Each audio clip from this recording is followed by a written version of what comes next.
साथियों नमस्कार।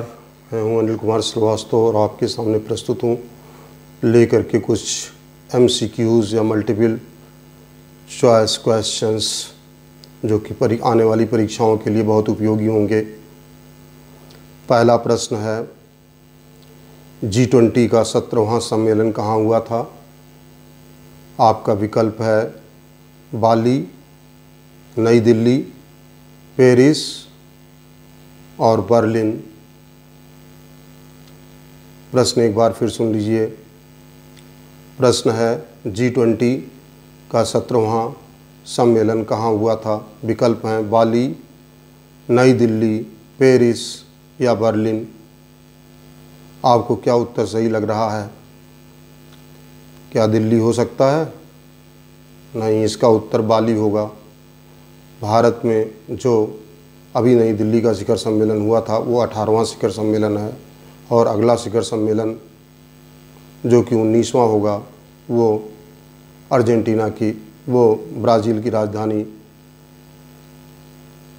में होगा। और अब आते हैं अगले प्रश्न की तरफ। G20 की स्थापना में कौन से संगठन हैं? आपके विकल्प हैं यूरोपियन यूनियन, अफ्रीकन यूनिटी, अरब लीग और चौथा है यूरोपियन यूनियन और अफ्रीकन लीग दोनों। प्रश्न एक बार से पुनः सुन लीजिए। G20 की स्थापना या G20 देशों में कौन कौन से संगठन हैं? पहला यूरोपियन यूनियन, दूसरा अफ्रीकन यूनिटी और तीसरा अरब लीग और चौथा European union and African league दोनों। आपका उत्तर होगा चौथा यूरोपियन यूनियन अफ्रीकन लीग दोनों, क्योंकि नई दिल्ली शिखर सम्मेलन में G20 में केवल 20 देश थे जिसमें एक संगठन भी था। 19 देश और एक संगठन यूरोपियन यूनियन था और G20 में अफ्रीकन यूनियन को जोड़ा गया है। अफ्रीकन यूनियन में 55 सदस्य हैं। भारत की बहुत बड़ी कूटनीतिक सफलता इससे हुई है क्योंकि अब ये उत्तर और दक्षिण दो भागों में बंट गया है। पहले केवल उत्तर के ही विकसित राष्ट्र हुआ करते थे सदस्य, लेकिन अफ्रीका को जोड़ करके अब इसमें उत्तर और दक्षिण का बैलेंस किया गया है ताकि गरीबों की भी आवाज़ उच्च स्तर पर सुनी जाए। मेरा अगला प्रश्न है, ब्रिक्स में कुल नीचे दिए हुए देशों में से कौन नहीं है? पहला है ईरान, दूसरा है मिस्र, तीसरा अल्जीरिया और चौथा UAE। ब्रिक्स देश, प्रश्न फिर से सुन लीजिए।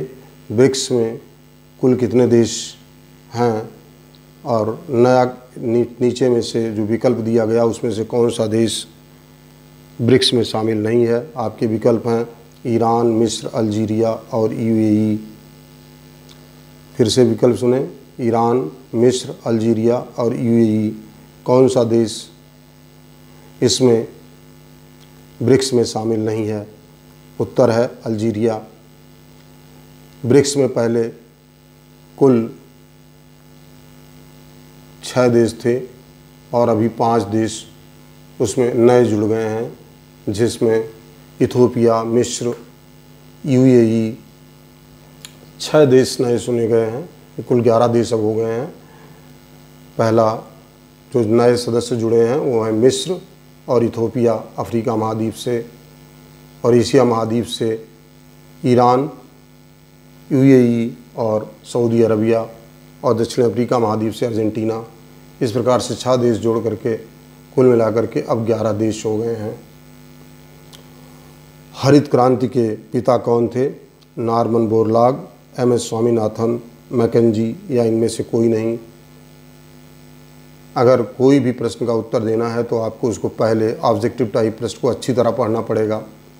ऊपर यहाँ पे प्रश्न बनाने वाले ने घुमा करके उत्तर को दिया है, प्रश्न को दिया है हरित क्रांति के पिता कौन थे। अब अगर इसमें यह सवाल पूछा जाता कि हरित क्रांति के पिता भारत में कौन थे तो ये इसका उत्तर दूसरा होता, और हरित क्रांति के पिता अगर जनरल क्वेश्चन पूछा जा रहा है तो इसका मतलब कि विश्व में हरित क्रांति के पिता कौन थे तो हरित क्रांति के पिता विश्व में नॉर्मन बोरलॉग थे। और अगर यही प्रश्न अगर दूसरी तरह से पूछ लिया जाए कि भारत में हरित क्रांति के जनक कौन थे, तो इसको MS स्वामीनाथन कहा जाएगा। अब अगला प्रश्न लेते हैं। महिला आरक्षण बिल पहली बार कब संसद में प्रस्तुत किया गया था? 95, 1996 और 1997 और 2010। प्रश्न फिर से सुने। महिला आरक्षण बिल पहली बार संसद में कब प्रस्तुत किया गया था?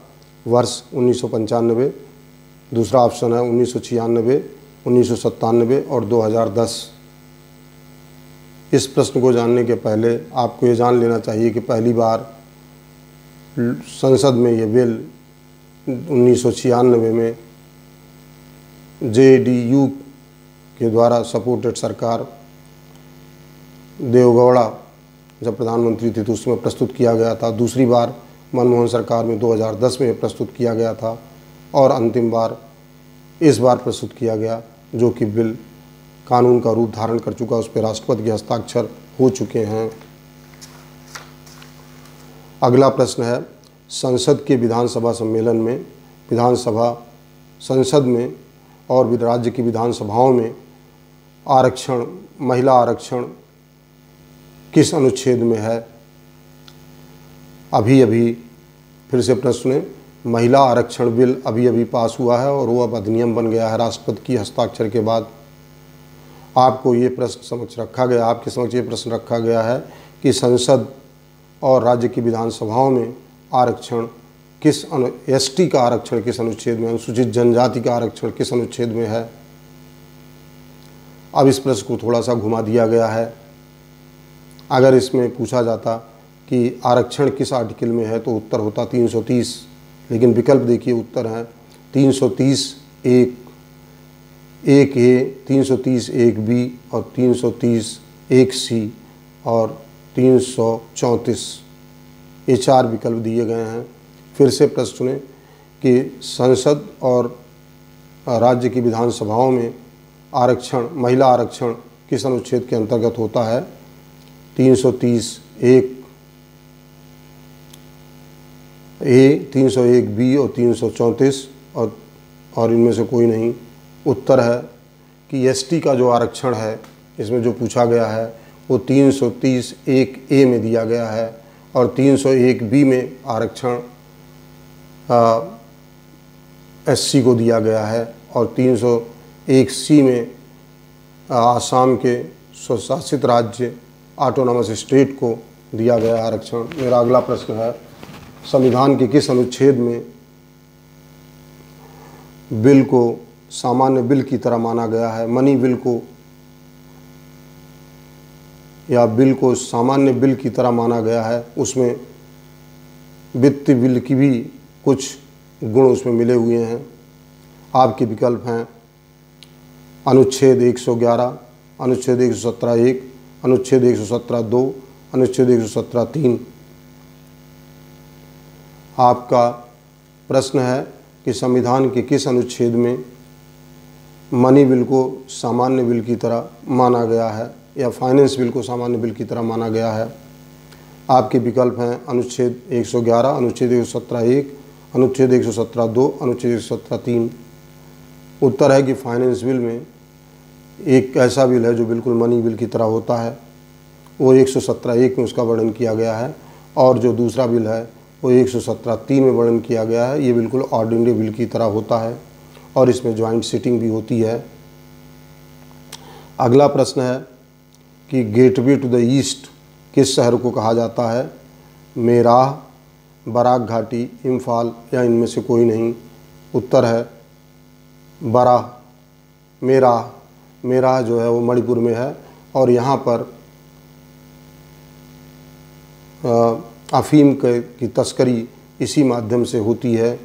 इसी माध्यम से बर्मा, लाओस और थाईलैंड से अफीमें भारत के अंदर आती हैं और ये रास्ता इस शहर में का नाम मणिपुर में मेराह है। कौन सा देश गोल्डन ट्रायंगल में शामिल नहीं है? निम्न से कौन सा देश गोल्डन ट्रायंगल में शामिल नहीं है? विकल्प हैं वियतनाम, थाईलैंड, सिंगापुर, मलेशिया। फिर से प्रश्न सुनिए, कौन सा देश गोल्डन ट्रायंगल में शामिल नहीं है? विकल्प हैं वियतनाम, थाईलैंड, सिंगापुर, मलेशिया। इसका उत्तर है कौन सा देश शामिल है। ये प्रश्न है कि कौन सा देश गोल्डन ट्रायंगल में आता है, शामिल है। Vietnam, Thailand, Singapore, Malaysia. उत्तर है थाईलैंड।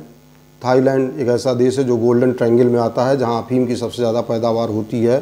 तो थाईलैंड, लाओस और बर्मा, इसको गोल्डन ट्रायंगल कहा जाता है, यहाँ सबसे ज़्यादा अफीम का व्यापार होता है और ये भारत के रास्ते विदेशों में बेचा जाता है। मेरा अगला प्रश्न है कि अंतर्राष्ट्रीय हाईवे, एक देश को दूसरे देश को मिलाने वाला एक हाईवे बन रहा है भारत से, यह इसमें कौन सा देश शामिल नहीं है? सिंगापुर, लाओस और बर्मा, या इनमें से कोई नहीं? उत्तर है भारत और थाईलैंड के बीच में एक अंतर्राष्ट्रीय हाईवे बनाया जा रहा है, जिसमें भारत, बर्मा और थाईलैंड तक सड़क जाएगी, सड़क राजमार्ग से, जिससे हमारी ईस्ट लुक पॉलिसी हमारी सफल होगी। मेरा अगला प्रश्न है, राज्य के नीति निर्देशक तत्वों को किस व्यक्ति द्वारा ये कहा गया है कि एक ऐसा बिल है जो बैंक की सुविधा के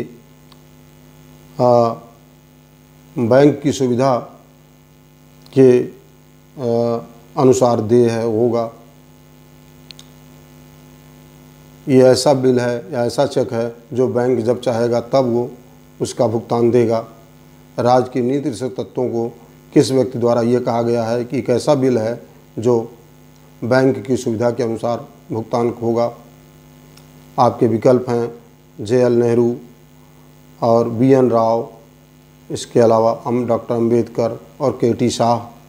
आपका उत्तर है के.टी. शाह ने ये कहा था कि ये एक ऐसा बिल है राज्य के तत्व जो राज्य के पास जब शक्ति होगी तब वो लागू किया जाएगा। राज्य के नीति निर्देशक तत्वों को ड्यूअल पॉलिटी किसके द्वारा कहा गया है? आपके विकल्प हैं राज्य की नीति निर्देशक तत्वों को ड्यूअल पॉलिटी किसके द्वारा कहा गया है? Doctor Bhimrao Ambedkar, doctor B N. Rao, doctor K C. Vyas, doctor J L. Nehru. उत्तर है डॉक्टर भीमराव अंबेडकर। मेरा अगला प्रश्न है, व्यक्ति के सम्मान को भारतीय संविधान में सर्वप्रथम कहाँ जगह दी गई है? प्रस्तावना, मौलिक अधिकार, राज्य के निर्देशक तत्व या मौलिक कर्तव्य?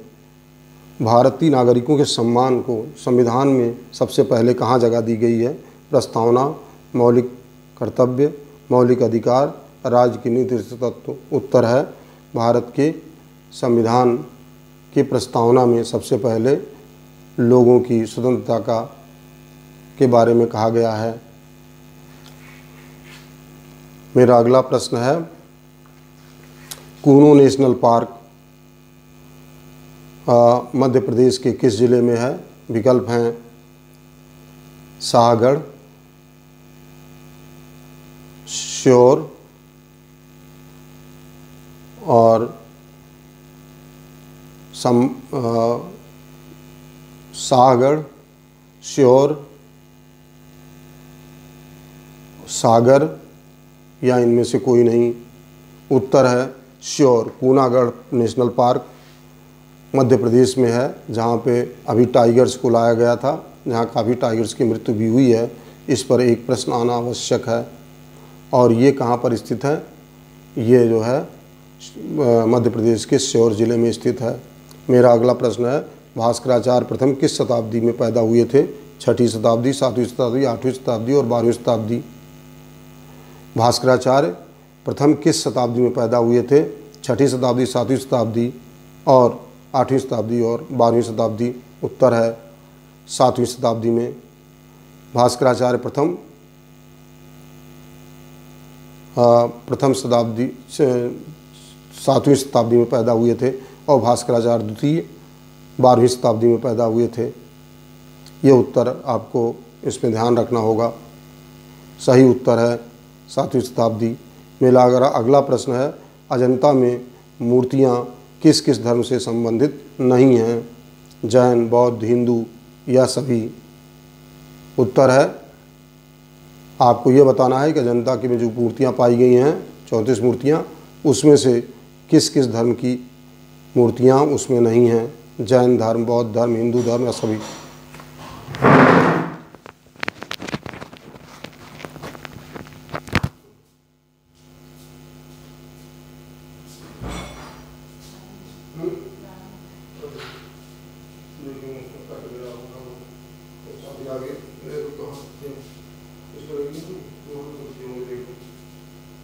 कट जाएगा।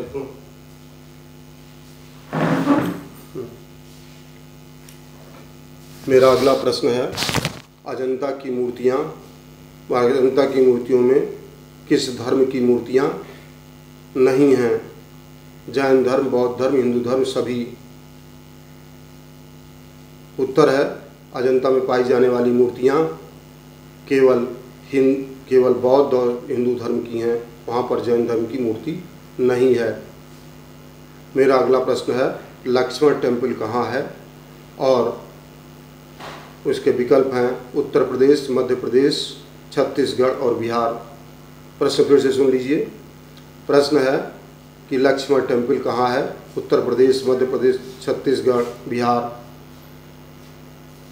उत्तर है छत्तीसगढ़। लक्ष्मण टेम्पल छत्तीसगढ़ में स्थित है। किस योजना की थीम थी? किस पंचवर्षीय योजना की थीम थी? Faster and sustainable growth. अब इसमें पंचवर्षीय योजना के ऊपर ये अर्थशास्त्र से प्रश्न पूछा गया है और आपको ये बता दें कि कुल 12 योजनाएं चलाई गई थी, पंचवर्षीय योजनाएं। उसके बाद पंचवर्षीय योजनाएं ख़त्म कर दी गई जब से जो प्लानिंग कमीशन था वो ख़त्म किया गया, और उसके बाद ये पंचवर्षीय योजनाएं ख़त्म कर दी गई। तो 12 योजनाएं कुल हैं। उस योजना में प्रत्येक योजना का एक मॉडल था और उसमें एक उसका वो रखा गया था कि इसकी थीम क्या है, और उस थीम में आपको ये बताना है कि फास्टर एंड सस्टेनेबल ग्रोथ किस योजना का थीम थी। आपके विकल्प हैं छठी पंचवर्षीय योजना, 7वीं पंचवर्षीय योजना, 11वीं पंचवर्षीय योजना और 12वीं पंचवर्षीय योजना। विकल्प फिर से सुनिए, प्रश्न सुनिए। किस योजना की थीम थी कि फास्टर एंड सब्सटेंशियल ग्रोथ? आपका विकल्प है छठी पंचवर्षीय योजना, 7वीं पंचवर्षीय योजना, 11वीं पंचवर्षीय योजना और 12वीं पंचवर्षीय योजना। उत्तर है 12वीं पंचवर्षीय योजना की थीम थी फास्टर एंड सब्सटेंशियल ग्रोथ। अब आपको ये बताना है कि सस्टेनेबल डेवलपमेंट गोल जो 2015 से 2030 तक संयुक्त राष्ट्र द्वारा घोषित किए गए हैं, उसमें कुल 17 गोल हैं। उस जेंडर इक्वलिटी किस नंबर पर ये इस गोल को माना गया है? उत्तर है, आपका विकल्प है कि जेंडर इक्वलिटी कौन से गोल में नंबर पे है?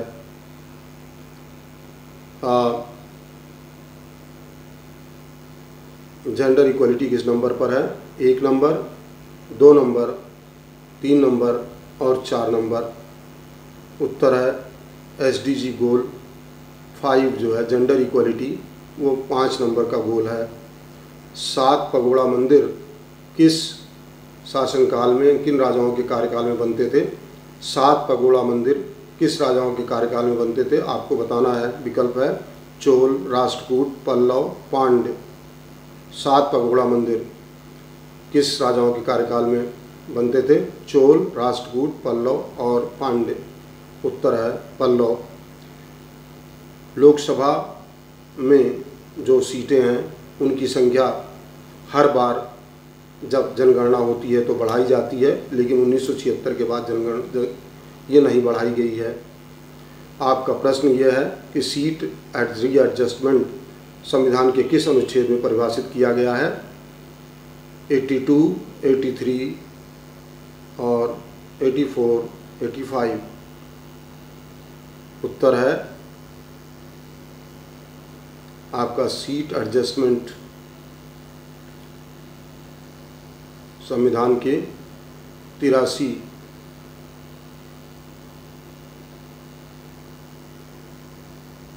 इस प्रश्न को हटा देते हैं, इस प्रश्न को इसके बाद देखेंगे। तो अभी तक जो प्रश्न हैं आपके सामने अभी रखे गए हैं, ये जो अभी नवीन परीक्षाएं आ रही हैं उनके दृष्टिकोण से बहुत महत्वपूर्ण हैं। आज से करीब 30 से 40 प्रश्न नवीन परीक्षाओं के लिए रखे जाएंगे, जो भी परीक्षाएं इस समय आगामी होने वाली हैं। तो कृपया अपना ध्यान रखें और इन प्रश्नों को ज़रूर पढ़ें, जिससे आपको सफलता मिल सके। धन्यवाद।